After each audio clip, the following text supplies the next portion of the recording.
जो हालात निर्मित हुए हैं प्रदेश में, उस पर सरकार को ध्यान देने की जरूरत है। आज भारत रत्न डॉक्टर अम्बेडकर साहब की जयंती है। इस उपलक्ष्य में मैं पूरे देशवासियों को बधाई देना चाहता हूँ। उनकी जयंती को बड़े हर्षोल्लास से हम सब लोग मना रहे हैं और संविधान के निर्माता होने के नाते उनका जो योगदान रहा देश के लोकतंत्र को मजबूत करने में, और जो हमारे समाज में मुख्य धारा से बाहर लोग थे, वंचित, दलित, आदिवासी, उन सब लोगों को कानूनी रूप में ताकत देने का काम उन्होंने किया था। लेकिन दुर्भाग्यवश आज प्रदेश में जो हालात बने हैं, देश में जो हालात बने हैं, उसमें संविधान की जो मूल भावना है उस पर लगातार एक संयोजित तरीके से प्रहार हो रहा है। संविधान में जो भावना व्यक्त कर हम लोग आज 75 साल का मना रहे हैं आज़ादी का, उसमें जो लोग सत्ता में बैठे हैं नीतिगत तरीके से उस भावना को प्रभावित कर रहे हैं और संविधान में जो प्रावधान है उनकी अनदेखी हो रही है।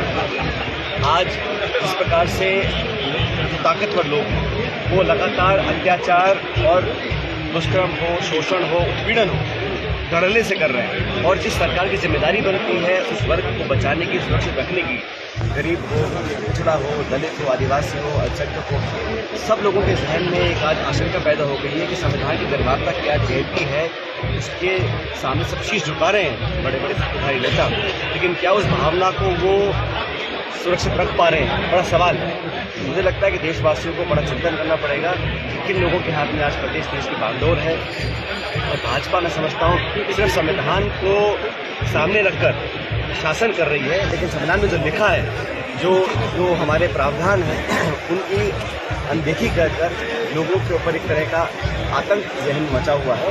इस पर हमें ध्यान देना पड़ेगा।